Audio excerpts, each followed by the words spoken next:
This is the IBJ Podcast for the week of February 27th, 2023, brought to you by Taft. I'm your host, Mason King. Welcome back to the podcast, everybody. As promised, we're following up on the issues raised in the February 17th issue of IBJ, devoted almost entirely to the challenges and opportunities facing downtown Indianapolis. So let's jump into the question that has been lingering over downtown for as long as I can remember as an Indianapolis native. Is downtown safe? Is it a safe place to work? Is it a safe place to live? It's a broad question, of course. IBJ reporters Mickey Shuey and Taylor Wooten were able to nail down salient statistics for violent crime and nonviolent crime downtown, dating back to 2010. That's a lot of data that you really should check out for yourself in the February 17th issue of IBJ or online at IBJ.com. But I'll summarize by saying statistics show downtown remains one of the city's safest places, particularly if you look at it in terms of crimes per capita. Here's the rub. Statistics don't matter as much as the perception of downtown as an unsafe place. And good luck quoting statistics to someone who has been the victim of a crime. To the extent that safety is a prime concern of downtown business owners and executives whose operations are based here, I thought it would be instructive to talk with two owners who made very different decisions about their downtown operations. Coincidentally, they both are founders of fast-growing logistics companies with hundreds of employees. Greg Harris is the founder of Backhaul Direct, and Andrew Elsener is a co-founder of Spot, formerly known as Spot Freight. Their offices were both located in the southern half of the Mile Square, just a few blocks away from each other. But in 2022, Harris decided that downtown wasn't safe enough, based on his employees' experiences and being attacked himself near his offices in late 2021. So he moved Backhaul Direct to Fishers. Elsener, meanwhile, has decided to open a second office downtown for hundreds of employees, although he does have concerns about incidents of car theft and the safety of downtown infrastructure. In fact, he recently moved his entire family to the Mile Square, just a block north of Monument Circle. Harris and Elsener are our guests this week on the IBJ Podcast, and we'll start with Greg Harris. Here's our conversation.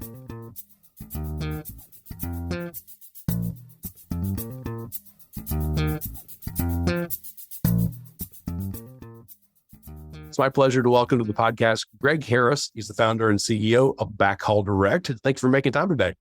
No, Mason, thank you. Thank you for having me. Let's start from the beginning. When was Backhaul Direct founded? So we opened shop in 2004. We opened up across from Bucks IGA on South Meridian Street on Troy Avenue there. Yeah. So that was fun. But yeah, 2004.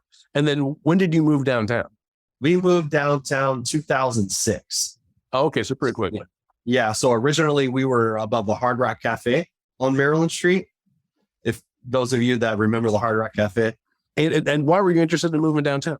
I mean, for us, I just really felt like being downtown legitimized us as a business, especially a new business. We were brand new, 2006, we were a startup. So I really felt like being downtown, really sort of legitimized us, so being down there, having a marquee address in that sort of location, quite frankly, I thought was paramount, to us launching the business. And then you guys moved to, was it 1 Virginia Avenue? Yeah. So we were right above Scotty's Brew House there, 1 Virginia Avenue, Allen Plaza. And Backhaul Direct, we occupied the entire 4th floor of that building for close to 15 years. It's for folks who aren't familiar with downtown, give us a sense of that intersection there. Virginia and Penn and East Washington all kind of coalesce there. It's at the beginning of one of those spokes that, downtown used to have in spades and have since been kind of infilled in some cases. Yeah. So, right down the street from the OTB, right? So that sort of changed the complexity of that intersection a little bit. But yeah, so right across the way from like a Fogo de Chao, there's like a nice little plaza there. It is a few blocks away from the bus station. But there's that is a high traffic area, and it's right down the street from Bankers Life Field House. And, it gets a lot of foot traffic. So, it's a very popular intersection with a lot of traffic, and we enjoyed it, for many years. There's a lot of very vibrant nightlife there, and, a lot of restaurants, very cool spot. Yeah, we really enjoyed it. So I imagine your experience of that area changed when the pandemic hit, and then the protests and riots in May. Did it really significantly change the character of the area for you? It most certainly did. And what's interesting, being in, downtown for 15 years, we saw the beginning of the rise of downtown. And then I think it sort of peaked around the Super Bowl. That was an amazing time. And obviously with all the sporting events and whatnot, it was awesome. And then, sort of the decline, I would say the decline like post Super Bowl, but obviously COVID, that was tough. We were there for the riots, decimated.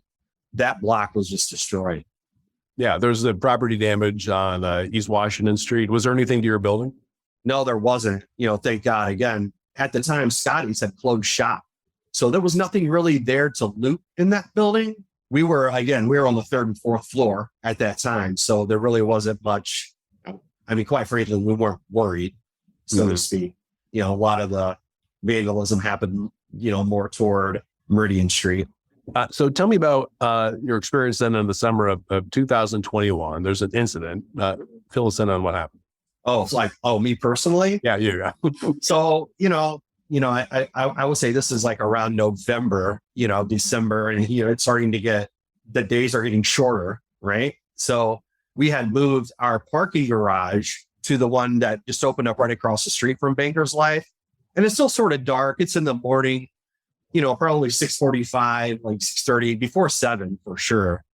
And, there was always a ton of foot traffic there. The homeless population, they're in that area quite a bit.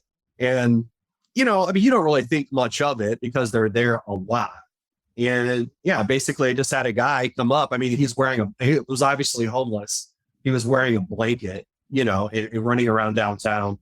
And quite frankly, I don't remember if he was trying to talk to me or not, but, I'm just focused on getting to the office. And yeah, the guy took a swing at me and, sort of like caught me in the back of the head, like behind the ear, and, sort of took me by surprise for a second there, but it was right, as I'm coming across Maryland Street, and I just sort of like hustled my way into our building, and it took me by surprise. But yeah, so that was an interesting thing. And I'd like to say that happened to quite a few folks at Backhaul Direct, that were right there on that block. Oh, so that was not I would say unusual, but there are employees in your offices who have had similar kinds of experiences, or where they felt unsafe, or they actually were attacked. We've had folks that would get followed to their car, constantly getting harassed, like either at lunchtime or early in the morning, especially after work. The average age of our employee is like 26 and a half years old. So they love to go out, especially right there in that area. And again, that nightlife is very vibrant right there, especially over on Meridian Street. So you hear a lot of stories, especially me in my position, and we have a lot of young women that work at Backhaul Direct. So at one point in time, I think I bought like 500 little cans of mace and gave it out to the employees, and always had that ready to give to our folks. So then at some point you make the decision, we need to relocate. Right. How much did that incident play into that decision or the experiences of your employees? A ton, quite frankly. Like I said, there's a lot of young women that work here, and there's a lot of young people in general.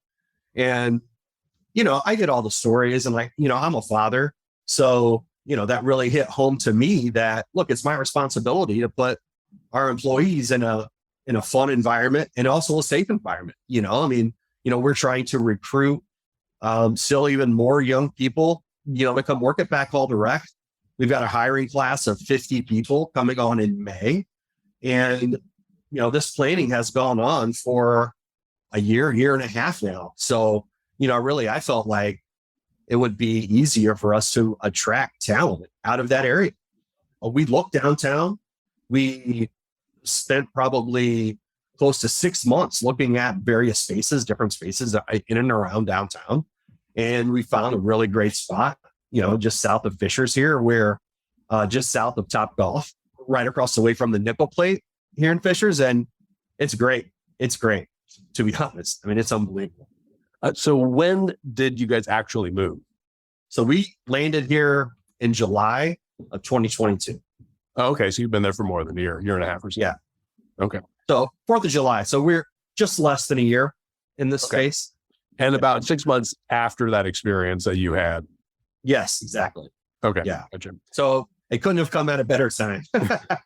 For lack How many employees did you have at that time in 2021? Yeah. So we had around 120 employees in that office space. No kidding. Wow. Yeah, I never think about that building as being terribly big, but you guys had a good amount of people there. Well, we crammed them in, right? And that was one of the reasons why we needed to move to a different space, is because we were bursting at the seams, so to speak. And, at the time we were talking about having everyone come back to the office from working remotely. So, just sort of made sense for us. So you were going to need to have new space. Would you have had the option of taking more space in that building? Yeah, sure. And look, I know Greg Allen, John Cunningham, they were great landlords for many, many years. They were willing to work with us. We certainly had an option to expand in that space. They had the space available, but we just chose to get out of downtown. And yeah, how do you feel about where you are now? I love it. Are you kidding me? I mean, I love not having to step over intravenous drug users in the morning and, having to deal. I mean, you guys are right across the street from Allen Plaza, right? Yeah, so, we were. Yeah. And yeah. Oh, you were. Yeah, just for transparency's sake. Yeah, we actually moved to the Circle. Yeah. Which, until recently, had its own population of people who loiter, and was sort of dicey in its own way, not particularly dangerous. Sure. I mean, we had, right outside of our window, they had that little, Allen Plaza out there, obviously, just, and when Scotty's moved out, really, I felt like no one was really policing that area. I mean, I'll tell you, a couple times a day, you'd see 40 people in our office all congregating toward the windows. We had floor to ceiling windows in that space. Everyone's looking outside at the next guy getting arrested on that corner. It was tough. It was a tough gig. Yeah, and I know this because I pass by this every day going to work and then back to my car. There's usually a group of guys, usually mostly guys, in the vernacular you'd say homeless, because they're dressed pretty rattly and sure. I don't know if they're homeless or where they come from or what, but it's definitely guys who are loitering and guys who will give young women a hard time when they walk by. Yeah, and we experienced that firsthand. Would you say that moving to Fishers has changed the essence of the employee experience or changed the culture of the place? Yes, quite honestly. Being downtown, look, I'm 48 years old and I owned Backhaul Direct in my early 30s. I know it was an amazing time being downtown, in the early 2000s, mid 2000s, 2010s. I mean, it was awesome. Trust me. And for us not being down there and having, all these cool events and the nightlife and the late nightlife, for some of our kids, it certainly has changed. Backhaul Direct, I would say we've matured as an organization to be out of downtown somewhat. So I'm an entrepreneur and I'm going to you for advice on where to locate. I'd maybe like to be downtown. I'm a little concerned about it. What would you tell me at this point? I would say being downtown is not necessarily a bad idea. You've got to pick your pockets, pick your pocket of the area that you want to reside in. So just be careful. I think our block had a deterioration over the years where we were located, but there are certainly spots downtown that wouldn't be that wouldn't be bad.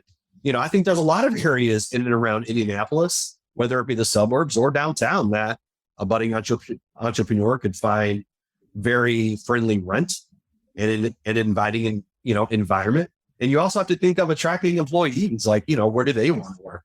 You told the employees, hey, look, we want to, or I don't know if at any point you asked them, would you like to stay downtown or what if we move somewhere else?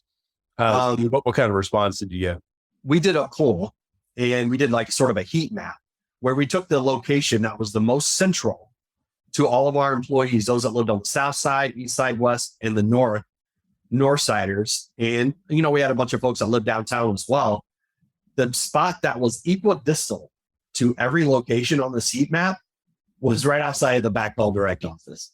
So the response that we got from the north siders, from the guys that are east, west, completely different from the south siders, right? So they weren't so happy with us moving north, but we made accommodations to the folks that, living in like a Franklin or a Greenwood, Beech Grove, those folks that are living down there, they're 2 days a week in the office, and that's great, and that's great for them. But if you live north, you're 5 days, period, and depending on the length of commute, we're making exceptions. I'm not trying to punish someone that's worked for me for 10 years that just happens to live in Greenwood because I made a business decision, right?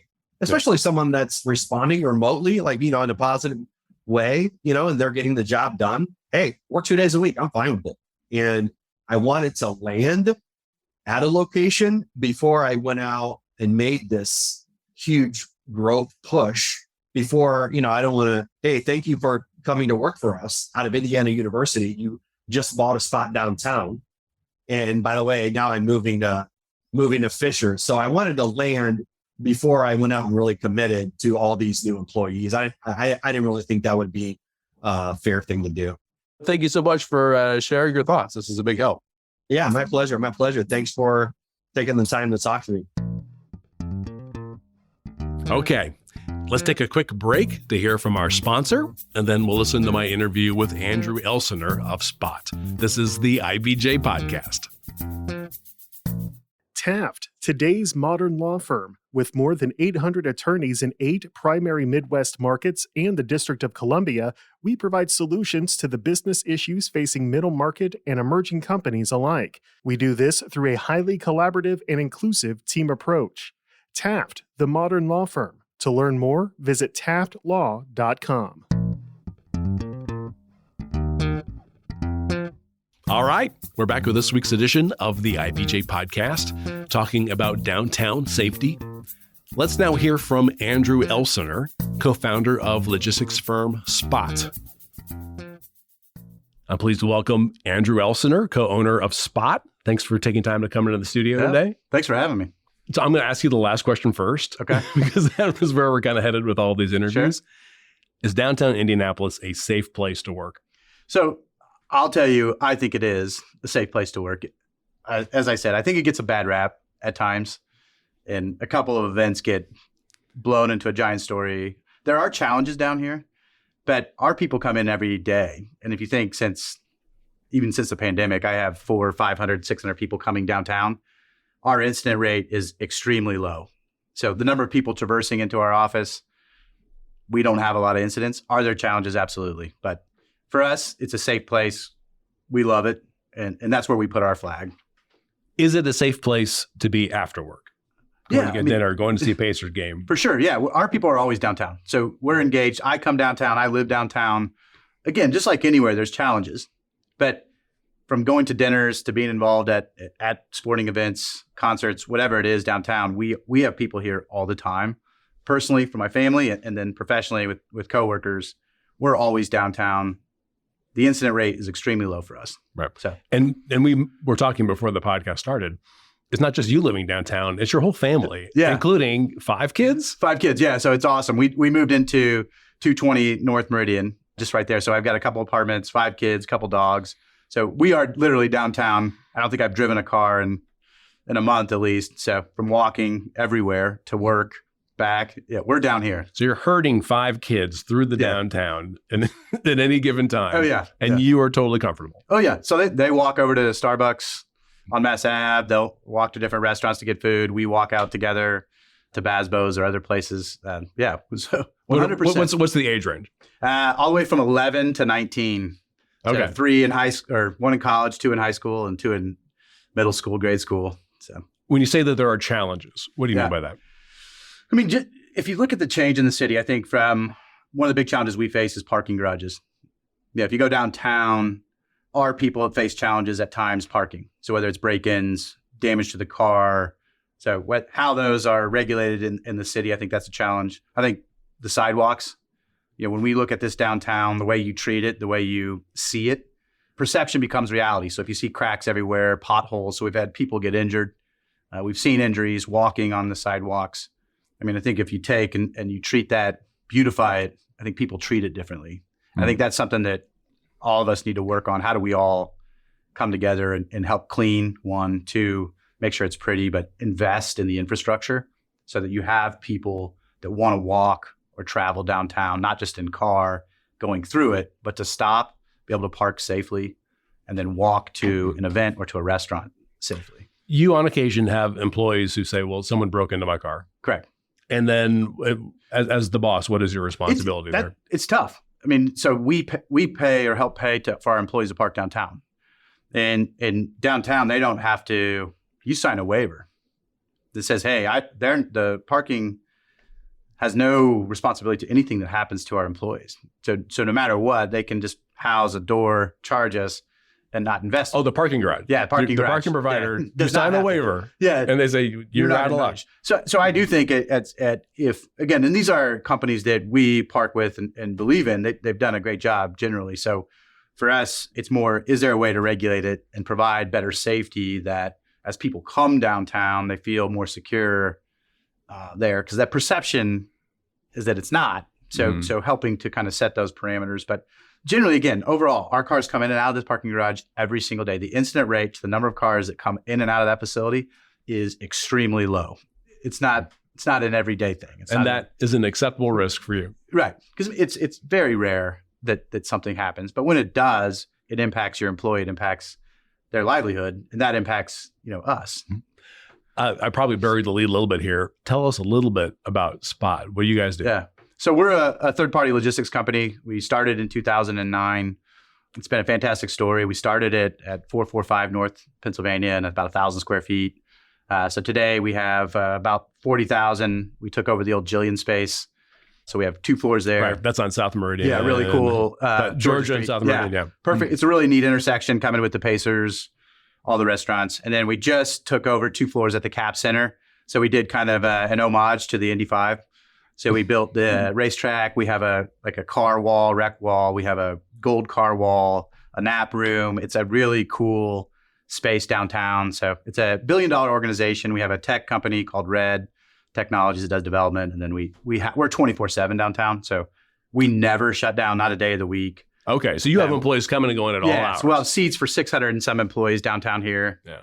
So it's been a fun story to watch and to be part of. And for folks who don't know about the Capitol Center, that's like basically 250 North Illinois. Yes. So exactly. You're a stone's throw away from the Capitol. It's beautiful. Yeah, they redid the lobby right as the pandemic hit. So walking into that building, they've kind of put an outdoor bar area, sitting area. So during the fall, spring, they have a band that comes once a week. We have a balcony that we can go out and overlook the city. So they've done a really great job just coming together, working with that building just to see what we've built out. It's all Indiana. It's all basically paying homage to our state, to the race, the things that we love. So it's really cool. So you already had a significant presence down there on South Meridian when the pandemic hit. And then we have, of course, the protests and the riots that occurred after that. What was your frame of mind, say, in June of 2020 about staying downtown? We were all in. I mean, I don't think that ever changed. I mean, you looked around and look at the city has had ups and downs. All cities have ups and downs. I mean, if you look at what happened from the beginning of the pandemic to the end, we've faced a lot of challenges from the cleanliness, the restaurants, the people that we frequent, that's been tough for them. So it creates some challenge for us. But again, I still believe that it's going to come back. It will come back. It's the heart of the city. How it comes back, I think, changes. How the offices look in the future change. Why people come somewhere changes. I mean, so I think those are things from a city, from us, like when we build out offices, it looks different now. It feels different. In 2009, it was way different. And now when you look at building offices in 2022, 2023, it's a different look. It's a different feel, different amenity. How have you guys handled the hybrid work model? I mean, is that something that you guys already had at that point? Or is that something that you guys have integrated since then? Or what do you, no, do your folks always in the office? Yeah, we're in the office. I mean, we made the decision, we went home right when COVID hit, we go home.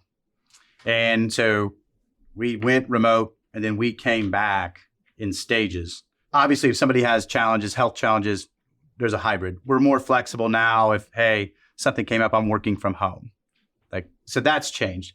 But from our company decision, we're back in. It's who we are. It's a big part of our culture as a team, how we collaborate, just the spirit that we have. We're back in. So for all intents and purposes, your folks are 40 hours a week downtown. We're in. Yeah. We're all in. Yeah. Mm-hmm. How do you feel about that? What have you seen happen in these in the amount of time that you have been all the way back? I mean, we talk a lot about, what is it like to have everybody back in the office all the time? Because most of us don't. Yeah. What are you seeing? You know what?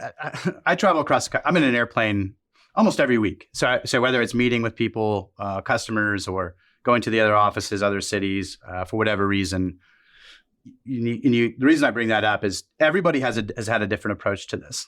What I'm seeing on the macro level are people are saying, how do we bring back? We're seeing challenges on how we collaborate, how we work together, the spirit of the company, et cetera. Now, not all positions, I think, in all companies, in all industries have to be, and probably never will be. So, but for us, I think it's been a big part of how we've continued on a growth trajectory. It's not for everybody. Again, I always say, like, you can't be, if somebody does it, knock them. If they don't do it, not. So again, it's just how we are. But I think from our training, the growth of the company, bringing people in, just the general spirit of the company, it's been a big part of it. It works for us. We're going to continue it in the new future, and everywhere we go, we'll continue it. So you moved into the Capitol Center, Yep. which was an expansion. I mean, you still maintain those other offices. Yep. You moved into the Capitol Center last year. Yep. Year. So you knew ahead of time, man, we were growing really fast. We needed to open up new offices. That was your opportunity to give your employees a little different look. You could have gone to the suburbs. You could have gone to Midtown. Yep. Why stay downtown? You know what? That's a great question. We looked everywhere downtown. There was a discussion, should we leave? And when we sat down and looked at it, there's opportunities to go up on the north side to much bigger facilities. We just felt like, from a downtown perspective, there's an energy here. From our employees walking around on a Friday to different restaurants, to being close to the professional sports teams. I mean, all the different places that our people frequent brings part of that culture of who we are. And it's part of that spirit that we believe in downtown, the sounds, the smells, everything that comes with it. It was important to us. So when we said we were going to put our flag in another building, we felt like this was the perfect spot. And it really didn't become a question. It was just a question of where and how did it look. Yeah. And so you ended up not very far away. Not very far, a couple blocks. Yeah. So, which is great. If you had the ability to make a big change downtown, what's the thing that you think that you would want to focus on first? I think, rethinking the way when we build, especially the mall. I mean, that used to be a centerpiece to the city. We need to rethink how that looks. I mean, and I hate to say tear it down, but maybe it's start over. When you go to other cities, I'm in Charlotte all the time, Tampa all the time. The areas that they're building out, there has to be a reason for people to come here. So one, I think rethinking that from a work, a live, exercise, play, eat, just experiences in general needs to change. I think two, the biggest thing is cleanliness. If you think of trash down the alleys, that's a problem that we need to all come together. How do we fix that? The sidewalks, the walking, riding bikes, exercising, I think is one. I think the last thing that I said all the time, I would close the circle off. So yeah, and people have suggested that before. Why do you want to do that? I think if you create restaurants, office space, live, you can do some pretty neat stuff on there, eliminate the car traffic and make it more friendly to walk and ride a bike. And I think you'll get more people coming down to whether it's a market on Saturdays or Sundays, concerts, restaurants, shops. The reason people would come, the reason they go up north is Keystone's a really nice mall. We don't have anything downtown that compares to that. So we lost that. And a lot of cities have. So how that looks needs to change. And the reason they would come down, the reason shops would come down. So I think that's a big part of it. And last, I'd say parking. I think if you think about safe parking, surface parking, access to parking, and then walking from there, I think you can do a lot with the city and give people a reason to come back. My thanks again to Greg Harris and Andrew Elsener. And before you get on with the rest of your week, there are a few stories in the latest issue of IBJ I want to draw to your attention. First up, the announcement last fall that the Indy Fuel minor league hockey team would move to Fishers and be the anchor tenant for an 8,500-seat arena was the culmination of 2 decades of vision and work by the team's founder, Jim Hallett. Mickey Shuey has the details from the long courtship between Hallett and Fishers. Also in this week's issue, Taylor Wooten explores legislation that can mean fewer former prison inmates are dropped off in Indianapolis without a housing plan after they are released. And Daniel Bradley reports that the first phase of development for a long-awaited project at the Southern Gateway Designsville is set to begin after years of legal wrangling between members of the Pittman family. Now, you can find these stories in the latest print edition of IBJ or online at IBJ.com. I will say it is easier to access all of the latest local news about business and politics and all of IBJ's data on Central Indiana's business community and economy if you're a subscriber. And here's a new development. We have wrapped all of IBJ's content together with all of the stories, columns, and podcasts from our sister publication, Inside Indiana Business. It now works out to about $3 per week for actionable information about every notable business development across the state. You won't find Indiana's story told with this kind of breadth and depth anywhere else. Just go to IBJ.com and click on the subscribe button. And thanks again for making time this week for the IBJ Podcast. I'm Mason King. Hang in there, everybody. We'll be back again next week.